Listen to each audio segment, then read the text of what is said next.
Welcome to the Enlighten Up podcast, where I am going to take you into a deep exploration of what it means to exist in this current reality.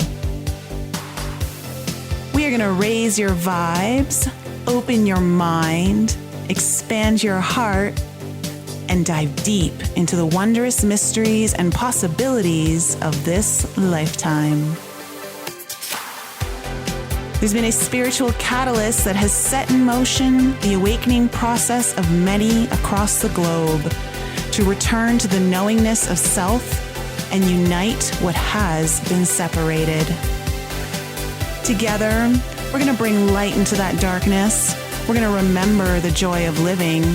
But most of all, we're going to turn up the volume of our own eternal power and do the thing we're here to do.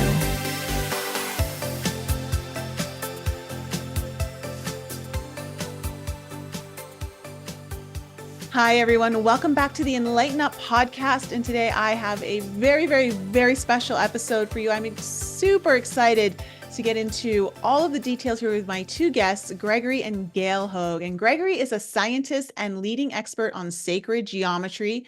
And Gail's an artist, business, and health consultant. And they both founded Metaforms 30 years ago. They create energetic tools that support people to evolve into higher awareness with source and heart consciousness. And they are recognized as leading experts on sacred geometric technologies for improving health, raising consciousness, reducing stress, manifesting purpose, and clearing electromagnetic interference. They also have a book out called Sacred Geometry, the Universal Language of Divine Alignment. And it's a book that intricately intertwines science, mathematics, logic, and reason with spirituality, inviting the readers to explore the profound and perfect interconnectedness of our existence in this earth realm with all of nature and creation. Gail and Gregory, thank you so much for being here. And we're both in the same state. I wish we could have done this in person. Maybe another time. Well, you can come out and visit in person when you have an opportunity. Thank you, Nicole. I know. I would love that so much. So I was on another podcast just maybe a month or so ago, about a month or so ago. And we were talking, and why I'm so intrigued to have you on the shows, because something has been shown into my awareness over the last 9 months or so. And it's about all the different symbology that is in the field all the time around us, and how, we can pull in different symbols and all of that. And so a lot of them, I saw a lot of different sacred geometric patterns in the field. So since you guys are the sacred geometry experts, I can't wait to go into all of this with you. So before we kind of get into all of that, I know you two have very interesting stories individually, and then, of course, how you both found each other. Your mission sounds like you were absolutely meant to come together. Gail, do you want to start just by sharing with my audience a little bit about your story? And I mean, if you want to start with when you were 3 and you had that experience of listening. Well, I'm going to try and make it go faster than that. But yes. I think that when we're little, we have so many connections to the higher levels of who we are. And when I was about 3 years old, I was just out there playing, swinging on a swing, and I had this epiphany. And it was that I was here to make a difference. I was here to do something.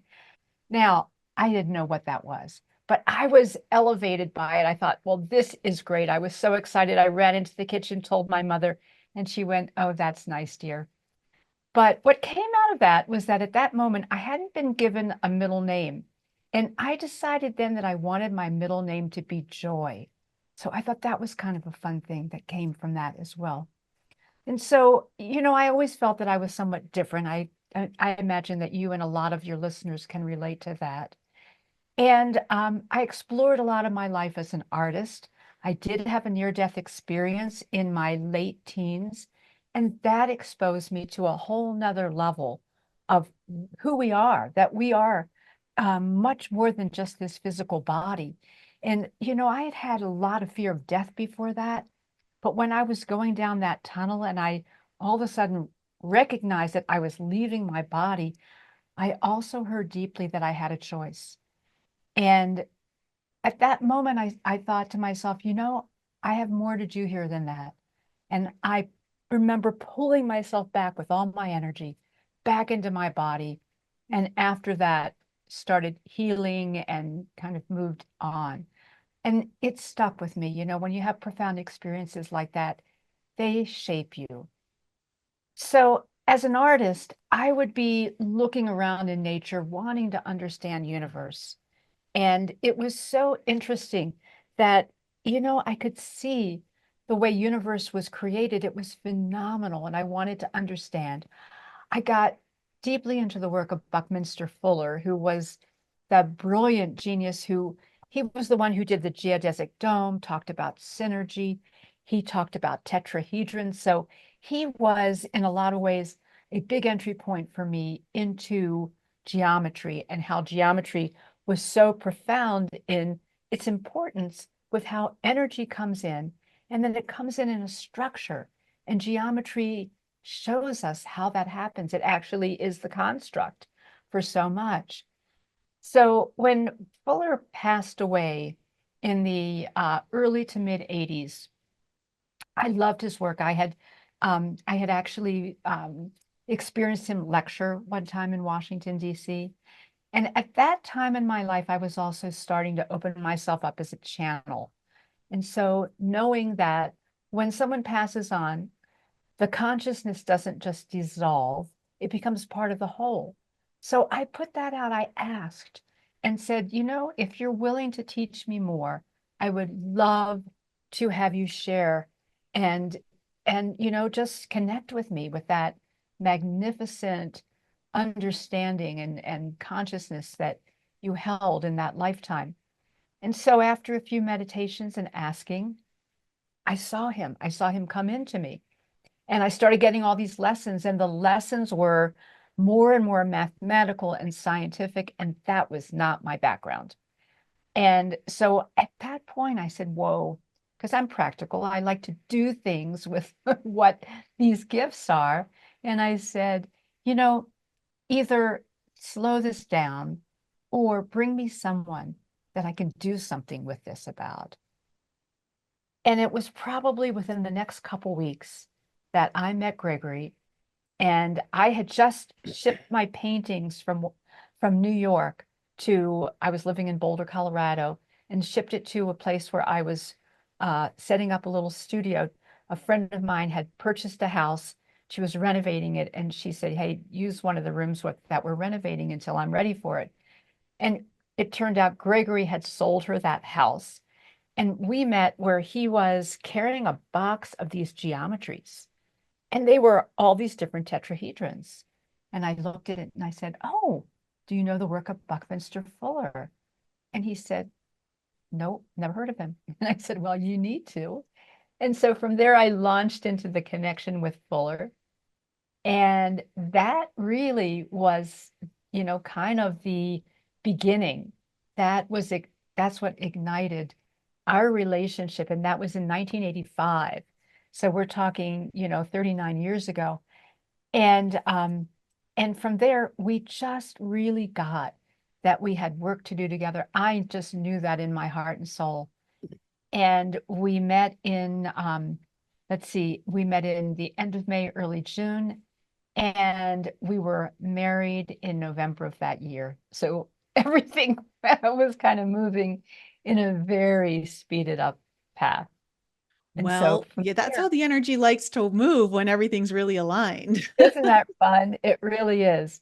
And so Gregory can share with you how he came into this exploration of sacred Yeah. geometry. And I want to make sure, I just gotta make a pin here because both of you have had an experience where you realize that taking responsibility for your life here and what you want to do, like choosing, were really big turning points in your life. And so I kind of want to make sure that we talk about that. But I know yours came with your NDE, Gail, and with you, Greg, yours came with a Kundalini awakening, but Mhm.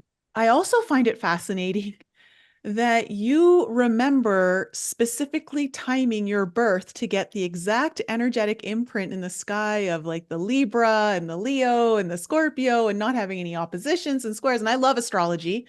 So, talk to me a little bit about that first. Like, what exactly do you remember? Well,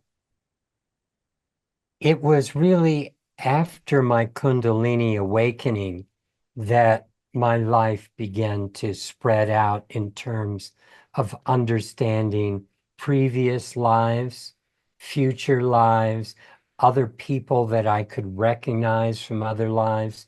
It was a tremendous awakening that took me to a higher level of consciousness that allowed me to watch myself, that allowed me to watch myself in an arc of time over 50,000 years. And as far as my mother, what we didn't put in the book was she actually miscarried me the year before I was born because, but Gail thought it would be too strange to put that in the book, so we left it out. But it was something that women often look at, and my mother did. What did I do wrong? Why didn't I carry this pregnancy to full term? And it was my doing because I wanted to keep her on schedule for when I needed to be born. And there's a lot more of that going on than we realize today. It's not just about you or me all the time, but it's about the way we interface with all the rest of reality. So many of the other things going on in this reality are also connected to us and an important part of our our whole life cycle and our display. So um, Wow. So really, so you chose like, oh, maybe not just yet. well, absolutely not yet. Yeah. It was a very definitive decision to Do you do control. you do you know why it was not the ideal time for you? Is there anything specific about that timing that you can recall? Uh, oh yes. I mean, it's like what was going on with my chart in 1947. I mean, I have no conjunctions in my chart. I have no Earth in my chart. I have um, just basically um, three signs. It's Libra, Scorpio, and Leo, Leo. right? Yeah. Yes. And so really wanting to work with energies that were going to support me in my creative process and in my ability to see things in their perfection, which in daily life sometimes gets to be a little weird because I've had a number of businesses. I could go by one of the people, like I had businesses where I had 25, 30 people working for me, and I'd go by one of them and comment, "Oh, you're mixing the glue. I hope no one ever puts, the hardener in with the catalyst or with the epoxy." And they said, "Oh my God, I'm doing it right now." And that kind of stuff, it got a little strange, but I could see what was going on and it just came through. And so it's been really helpful in developing all of these tools that we've been working with over the last 40 years now, because it was literally 40 years ago when we met. And even though I was guided by spirit, sometimes, we're all slow learners. And, I had a card that Gail had made. She had only made a few of them, and I was carrying it in my wallet. It was the only card I had in my wallet because someone said, "You need to meet this woman." And over a year later, after we were going out for a week or so, I then pulled out my wallet, found the card again, and went, "Oh, this is you." So it's like universe has backup plans all the time if we don't follow through in path one. They're going to take care of us on path two or path three. It's the way universe works in unfolding our truth. And when we start to realize how perfect everything is, which is a lot of what we're referencing in our book, is the way everything fits together so immaculately. But I think one of the major takeaways is that we should start realizing how immaculately we are constructed. Our life is constructed, and universe has a support plan for us that if we just move back a little, get into a place of allowing, into a place of trusting that we will be taken care of and fulfilled beyond anything we could imagine. Oh, yes, I couldn't agree with you more, and I love that. It's so beautiful to hear stories like both of yours, and how you both came together. What I'd love to just kind of go into now is this idea of, realizing that you are totally responsible and in total control of your reality, and how that really shaped things, because I feel like that's also encoded in the sacred geometry of what you're working with. Mhm. Yeah, I think that's really important because we're on a free will planet here. And even though it may seem as if there's all these random things that happen to us, we are in a position to play with it. So how are we going to respond? How are we going to grow with it? Or how is it going to take us down? So always we have these choices. And recently, a year ago, we've had a number of situations in our lives where there were some really strong things that happened. Like you're familiar with being in Colorado.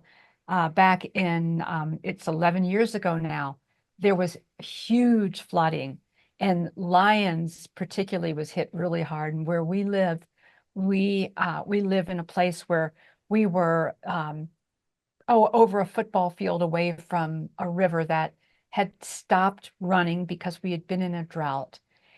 And there were days of like really heavy rain, and this terrain can't handle it. And as the water was coming down from the canyons above, created log jams until it just burst. And what ended up happening, it washed away acres of our land, and it carved like a 25-foot cliff right next to our driveway and washed out, land, gardens. I had a huge organic garden that was just beautiful. And so, at that point, we had a choice. We had a choice whether or not we were going to look at it like, oh God, how are we going to handle this? Or connecting with the higher parts of ourselves, connecting with source, and following that guidance step by step, being in that place of divine connection. And what happened is that it was really pretty miraculous. I mean, I felt so cared for, and magical things happened. And our land now is more beautiful than it had been. It's really extraordinary. And I know that a lot of people don't have that capability or that, perspective to do that.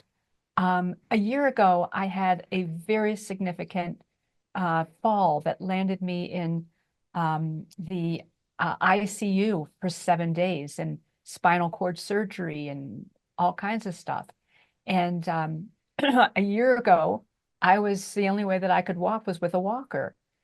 And I just came home an hour ago from dancing.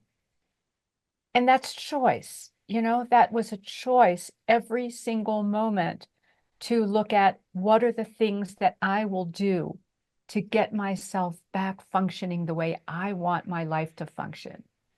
And so, sacred geometry, and I'm going to segue back into that, shows us how there are divine patterns and rhythms and frequencies and flows. And when we're in alignment with that, creation has an enormous way of showing us what it can do. It's absolutely exquisite. And so we can either be in alignment with that, or we can be, at crosshairs with that. If we challenge the way that creation is organized, it's going to be rough. It's going to be a rough ride. And yet when we really get it and we say, okay, when I'm in sync with that, how can I play with my life from that perspective? And it's enormously different. And so, that's really what we've been doing all these years, where you mentioned, symbology and things like that. Well, what's interesting, I think, about sacred geometry and important to bring out, because what we've been working with in these last close to 40 years is not symbology, but actually the archetypes, the way that energy works, the way that we go from pure energy into form.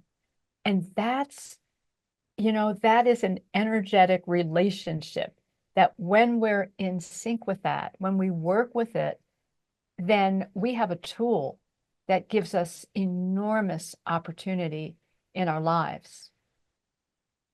I agree.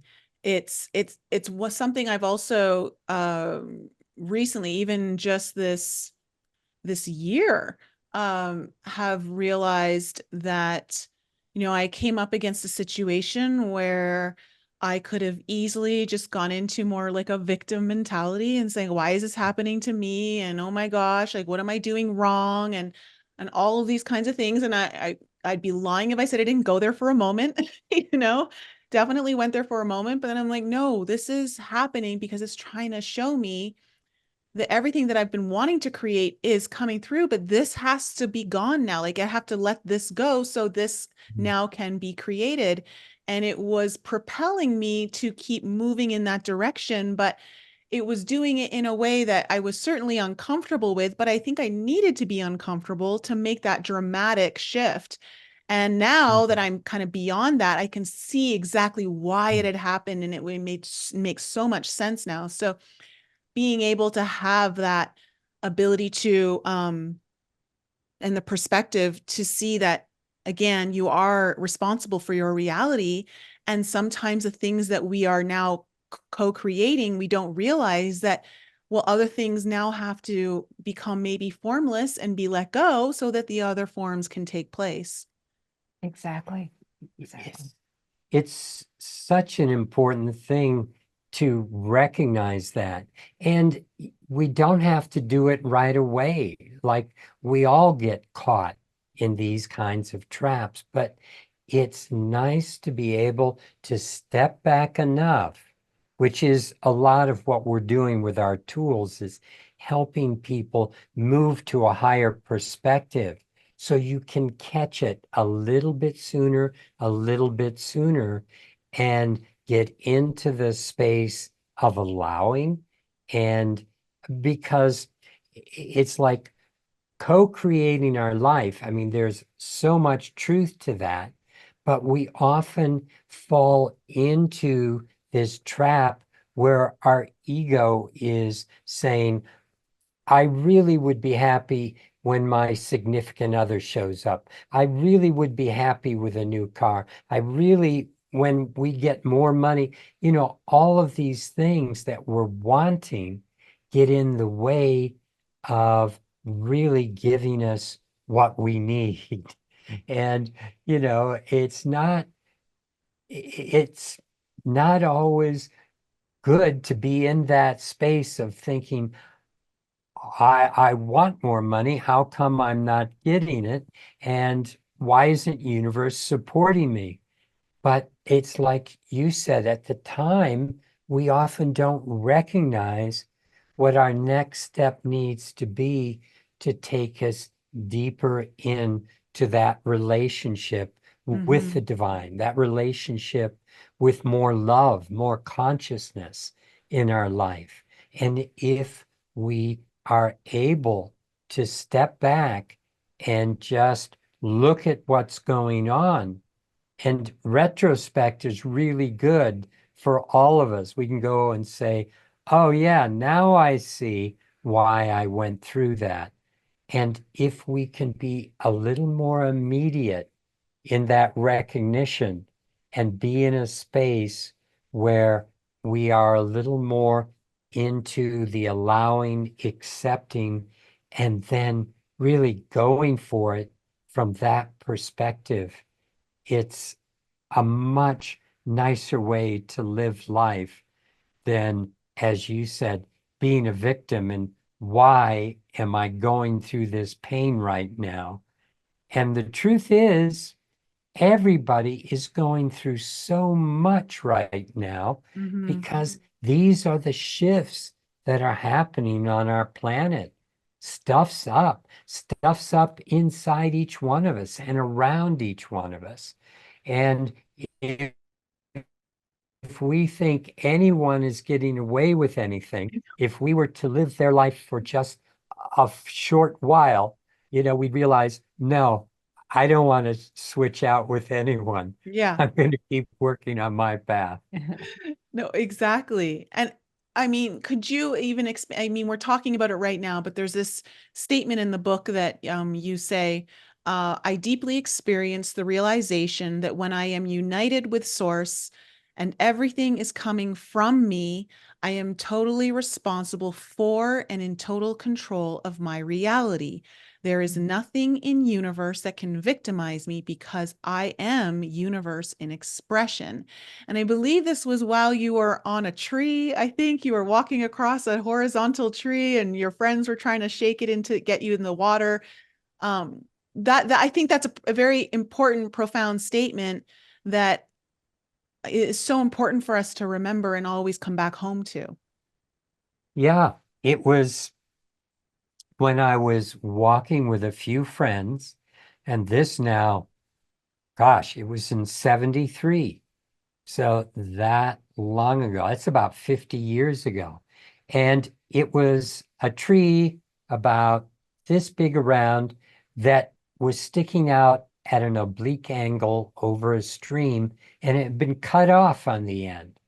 So kind of like a diving board at a strange angle. So I walked out to the end, and they thought, oh, it'd be a great joke to shake the tree and knock me off. And so they did. And I fell into the stream. And instead of getting upset, I always like to play games. I'm like a kid all the time. Still, I love to play with kids because when they play, they are as they are. There's no pretense. And so I just kept playing this game. I'd run out to the end, they would shake me off. I'd run out to the end, and then something happened where I started recognizing that I was shaking the log. My feet were shaking their hands. And when I started moving my feet and moving the log and moving their hands, and I saw that everything was coming from me rather than from them, it's like when we get caught in the belief that things are happening to us, it makes it very difficult to bounce back up. But if we realize that we're creating it, then that choice came in and I couldn't get knocked off. I just stayed there on the end of that log. And it was such a deep, profound revelation. That was a summer where I opened up many ways spiritually. And also, in another part of that same sequence of stories, I started realizing that I could be conscious while I was dreaming. And so I took my meditation into my dreams. And that's when my dream state became negative. I stopped experiencing negative stuff in my subconscious. Nothing could bother me there. And then I started seeing that in waking consciousness, it's very similar, just a lot slower than the dream state as far as your ability to shift your reality. So stick with your waking reality and practice in your dream reality and find out how much really this is your universe playing with you to support you in your growth. And your growth is taking you into more love, more understanding, and an ability to be of service. And then we start realizing, oh, this is me become more of me. And it's so far beyond that ego sense of me. It's a we are becoming. And that's a wonderful sense to start feeling more and more of. I agree. I'm having a little bit of internet issues here, but let me know. Are you still hearing me the same? Yeah. Is it coming? Yeah. You're Okay. fine. Okay. So I love all of that. I think it's so important because I mean, our perception can shift everything for us at any given moment, and that can really shift things dramatically, or maybe slowly, depending on how you're kind of looking at it. But your structures that are on the screen right now, those are some of the structures that you guys create. Is that correct? Yes, Yeah. indeed. So what exactly have you seen that they do for yourself and for those who are purchasing them?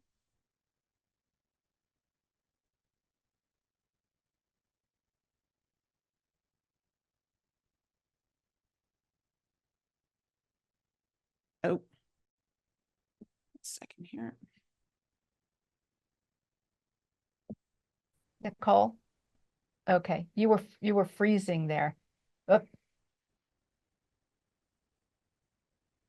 I'm here. Okay. Okay. All right, sorry.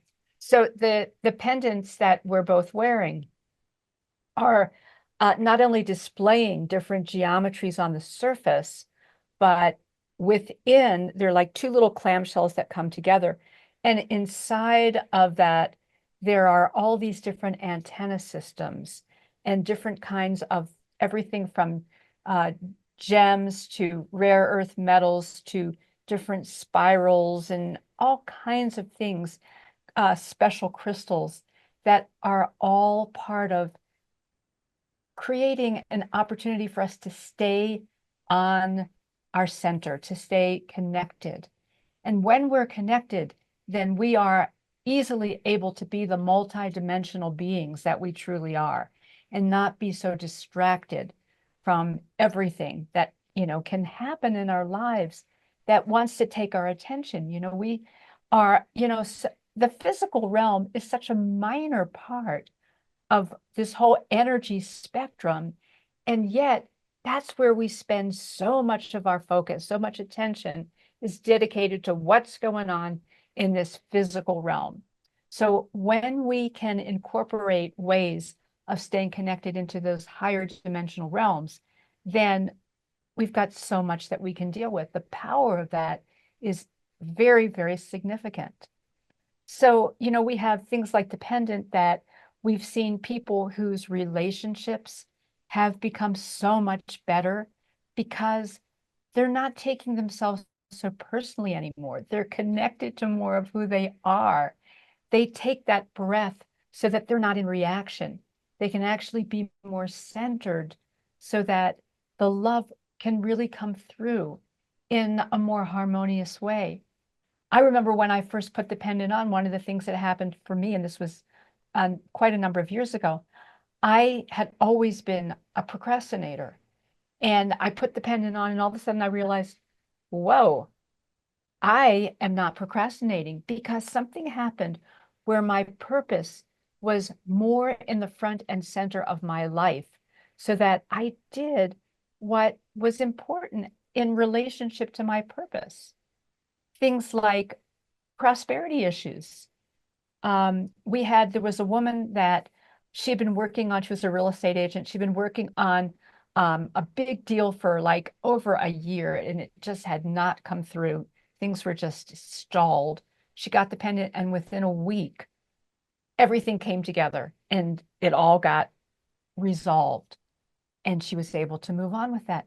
So things like that happen because that alignment with who we are on all those levels, we're working energetically, not just with the hardcore physical structure.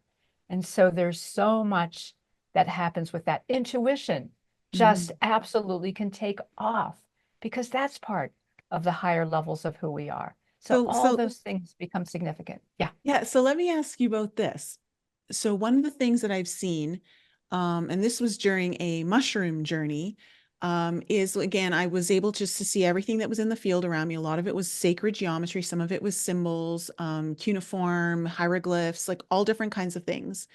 And my hands took on a life of themselves. I tried to like hold them down, and they would just start moving. They'd start moving things. And I saw that I was moving energy around in my field and moving them into different places and putting stuff up here and moving stuff away and bringing stuff in. And so is that kind of how your pendants and your other forms are working with the energy field? Do you want to answer that one? You know, that reminds me of a good friend of ours who used to be an actress, and she discovered something in the way energy wants to express itself through her, and she calls it dancing hands. And she found that when she moves her hands, and this is something that's been used in Eastern dancing and philosophy, I mean, so many different mudras that actually, when you hold certain fingertips, move hands in certain ways, it starts activating certain things within your body. And, there's some relationship you have with that from past lives where you were starting to tap into that moving energy and just watching it be displayed through your hands. It's just like someone can read our palm, someone could read the bumps on our head, the irises of our eyes, all the spots in our feet in reflexology. That's an important one for me. I mean, I've had my whole body come back into order by someone just working on my feet. And so it is that each part of our being are composites of the whole. And so, in essence, that's what was happening with your hand movements.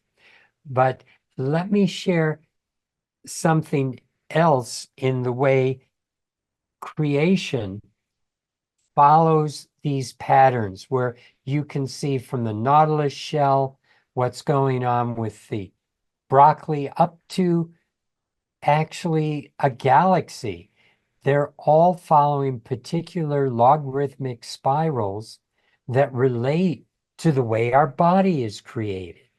So that means if I take a measure like this caliper that measures that phi ratio that was showing how from our head to our navel to our feet, if we divide the small part into the large part, we get this number 1.618033 keeps going. It's infinite. But in geometry, it becomes something we can relate to. It's not just an irrational number that's meaningless. And with this caliper, you can see that my first digit of my middle finger to my whole finger is in that relationship. The finger to my hand is in that relationship. My hand to my elbow, and all throughout my body, it follows these particular relationships. Now, interestingly enough, what happens is we find that things like the diameter of the moon plus the diameter of the earth gives us this number of degrees, which is working with a geometry that we have right here. So that's this geometry. And this is working with that phi ratio relationship. And it's dancing with the way the diameter of the moon and the diameter of the earth work together. So it's like we're bringing that relationship in resonance.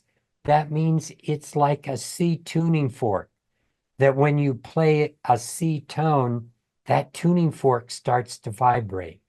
So when we bring this particular geometry into an environment and we're spinning something over it, or we spin this form itself, we start to create a vortex of a very particular energy that is getting us into relationship with the way our body's created.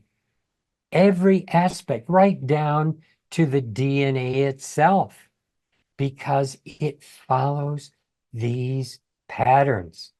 And there are so many other places where the universe is working with these patterns on a celestial level to help focus the energy that's creating life. Life has to follow this pattern because it's the way universe has chosen that archetype. And it reinforces it with the sun, with the moon, with the earth itself. And when we take other measurements, it also falls into those patterns when we measure different aspects of the earth and the moon. So, it's just amazing when we start looking at how all the different aspects of creation fit so perfectly together. It really brings us into an understanding that there is consciousness behind it. There is love and awareness on a profound level, an infinite level. And that's where we start realizing, oh my goodness, oh my God, the universe goes on infinitely, and there is a consciousness that is there that is creating all of this in perfection. All the time, that perfection is being displayed. And when we start bringing it into our lives, because most of us live lives where we're around computer screens, where we're in cars driving, where we're working on something in the city, or we're doing this thing or that thing that is on our cell phones, and we don't realize that the toxins in the environment are disrupting our field, that our electromagnetic frequencies are disrupting the field. All of our negative emotions block that connection. Our stress blocks that connection. All of these belief systems we have, the judgments we have, they all separate us. And yet, when we're in nature, if we're sitting next to a stream, we feel that connection. And that's what happens with these geometries, with the pendants we create. We are working with a natural order on such a profound scale that we start feeling that natural order come into our lives and we start being able to relax. It shifts the energy coming in and it shifts the energy coming out of us. And as you know, if we are co-creating this reality, when we're in a place of joy, when we're in a place of love and happiness and feeling good, what happens around us is going to reflect that. So that's why we have people that wear the pendants, like a grandmother who said, what I love about the pendant is my grandkids used to run away from me when I visited. Now they crawl all over me. Oh. And a prison guard said, prisoners now treat me so much differently when I'm wearing the pendant. And I have teachers mention that, psychologists mention that. I have, and we've seen lawyers put some of these tools in their office where they're doing a deposition with a client and they find people yell at each other less. There's more harmony going on because people aren't feeling the stress of our modern environment, which is taking us further and further from our truth on the inside. So I'm about to jump in my car and drive up to Lions. Okay. Okay. Just so you know, you might see a girl in a turquoise dress walking up the driveway. I definitely You're not need going to to change your clothes before coming. Okay, I'll note what you're wearing. I definitely am very interested in your stuff, and I know my audience will be too. Okay, well, really quickly, do the different forms, do they do different things, or is it more of like someone will come in and be more attractive because that's what they're meant to be with? Like, how is it a combination of both? It really is a Both. combination of both. Um, you know, I think we have to learn to trust ourselves more. When we're attracted to something, it's because there's something there that's saying, that's the right thing for now. Even with food, if you're hungering for something, then there's something there that your body is telling you you need that nutrient. I would say that the different geometric structures have some different elements that they do.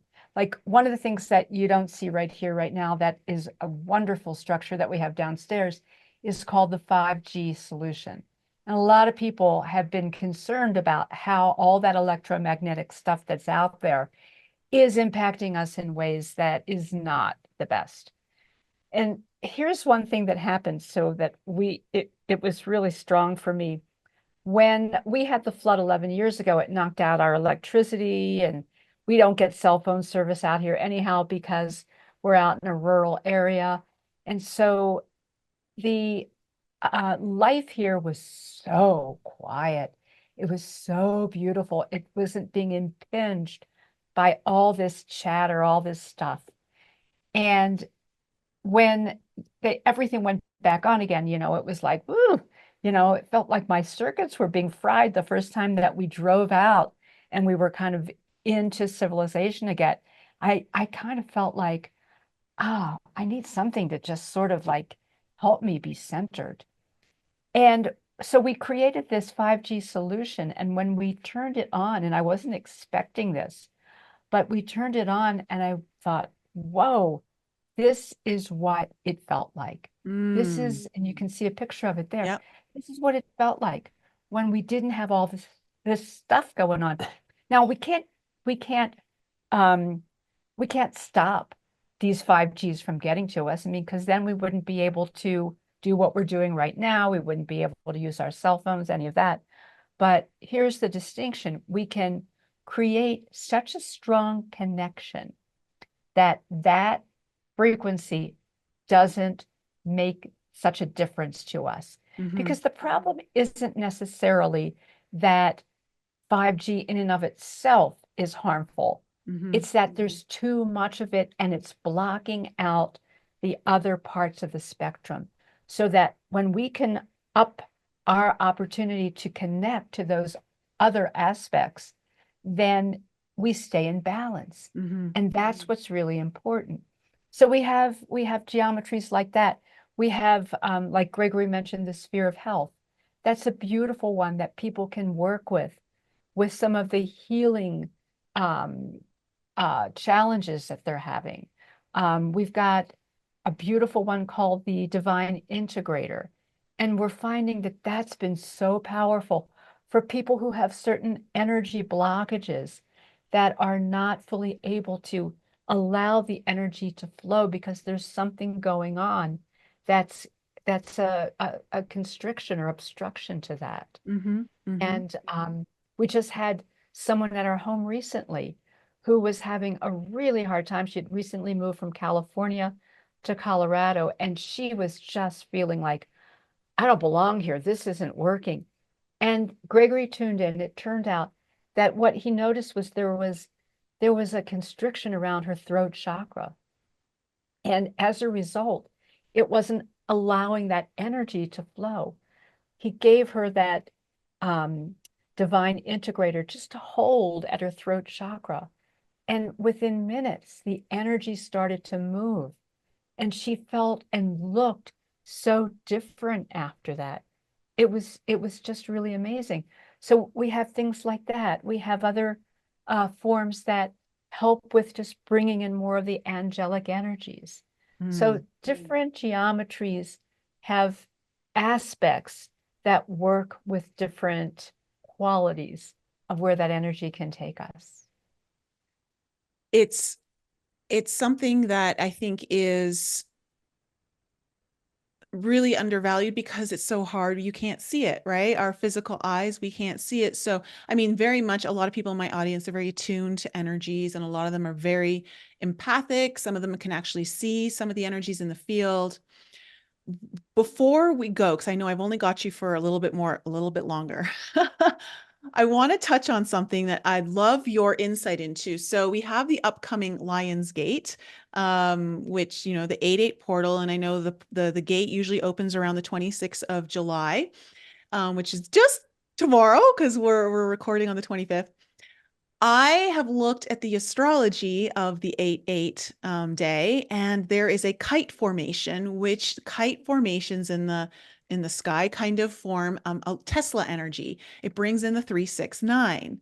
And so with the 369, I was kind of like, through your book, you talk about the different numbers and how, you know, one is kind of like the father energy, and two is the mother, but it opens the door to duality and it creates a separation, and how important separation is because it allows for energy to actually move. But three is the energetic seed of all sacred harmonics. And so when we have this energy coming in, I know obviously the kite, it forms a lot of different triangles within it. What would you like to say about that kind of energy, and whether it's the 369 or the triangles, and what that brings in? Because I will say that from an astrological point of view and using the Tesla breakdown, the 3 is represented by Venus in the sky, and she represents our values. And Jupiter is the 6, and that is our managed expansion. And then 9 is Neptune, which represents our metamorphosis. So it's like when we finally like go through the big transformation, and then it's like on to the new thing, right? So what would you like to share on that, just as we close out? Wow. Well, I know Gregory's going to get into the mathematics of it, but I want to just say something about the astrology of what you just mentioned. That's real significant with the 369. And when we look at where we are right now, where values are being challenged, right? I mean, that's been, you know, we're in a time now where people are really confused about essential values. And that confusion leads to clarity.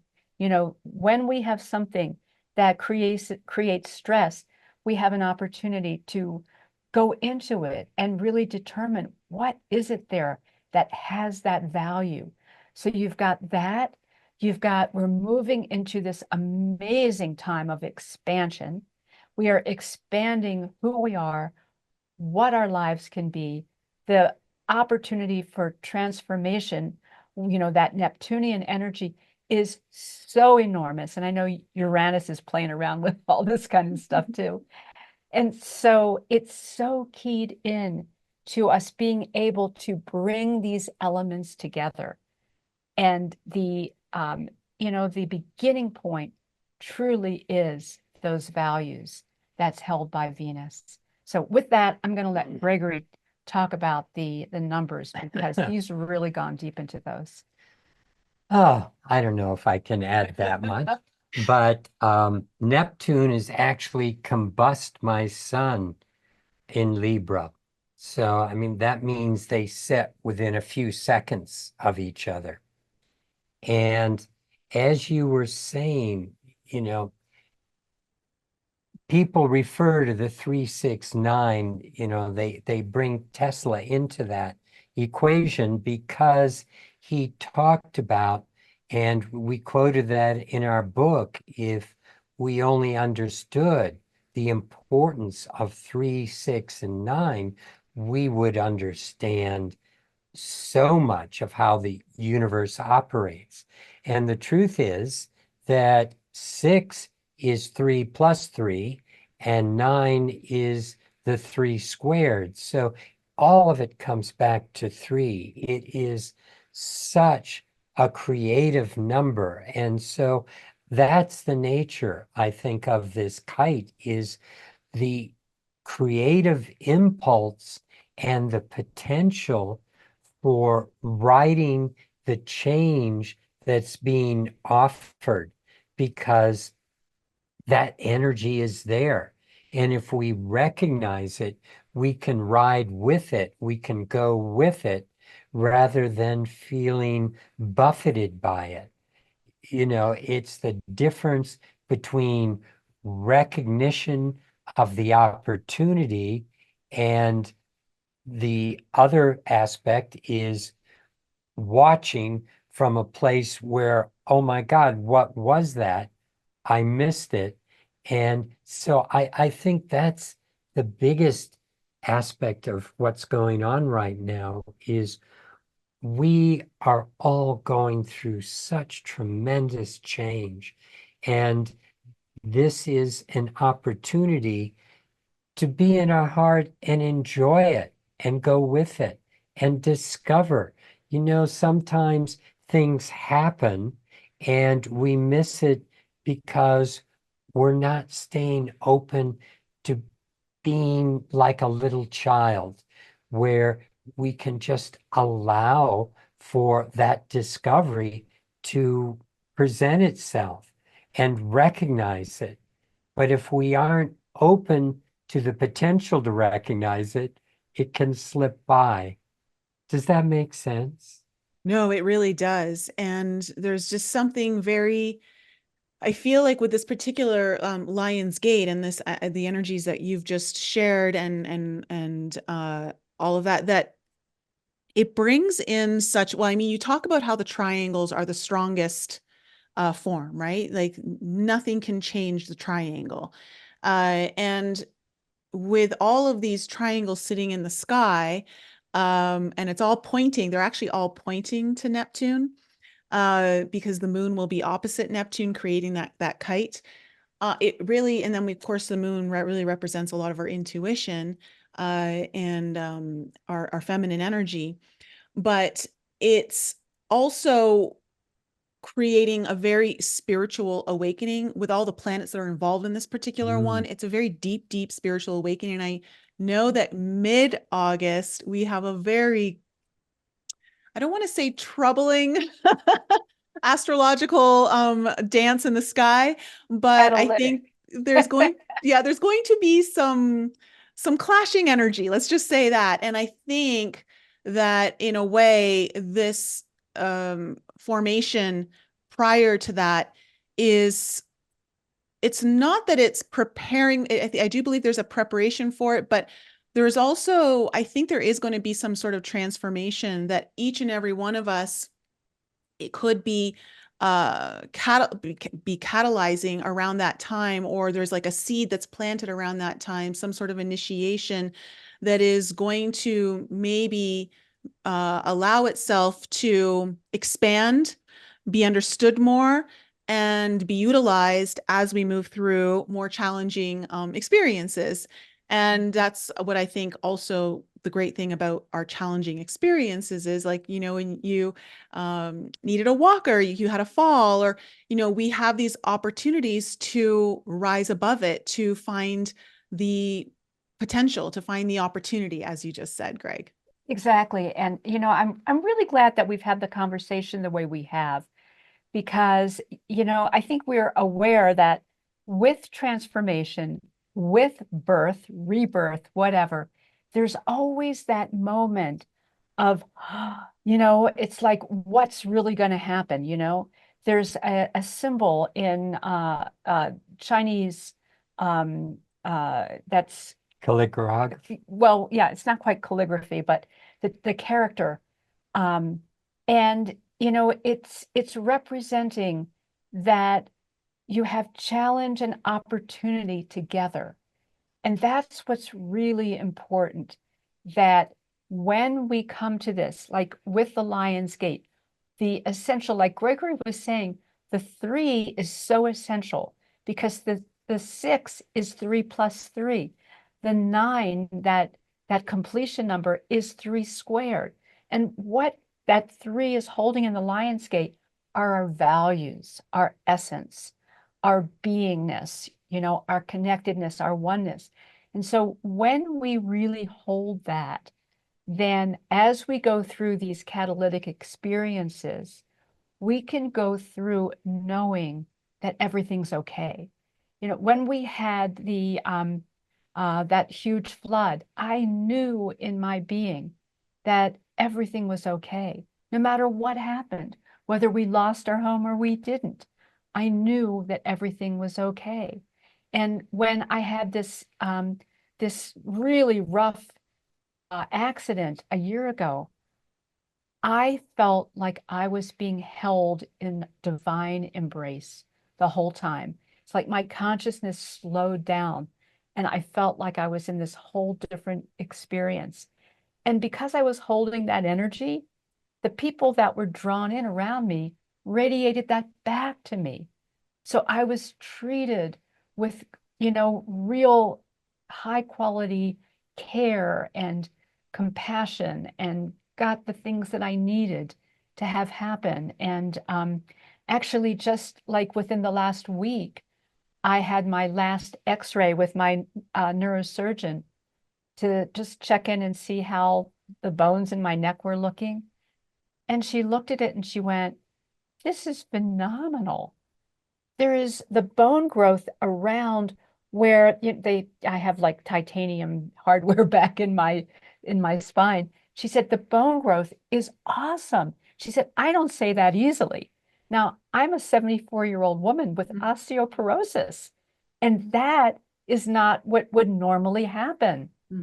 However, it gets back to making those choices again. The choices to stay connected, to follow the guidance that says, if you do this, you will be okay. We need to listen. This is a time of allowing that we're moving into. And as we look at this, this mid-August impact, if we embrace it as something that can really instruct us, can help us grow, can help us be prepared for the transformations that are coming, then all is perfect, all is good. But we don't need to, be in concern about it. We don't need to be trying to figure it out now, what we need to do to make it happen. What we can do is be with our values, be connected into our hearts, our souls, each other, the understanding of how that's the way the universe works. And everything is going to play out in an absolutely perfect way. Oh, I love that that's how we're ending the show. That was well said. Thank you so much. What a pleasure to have you both on this podcast. Thank you so much for sharing your time with us.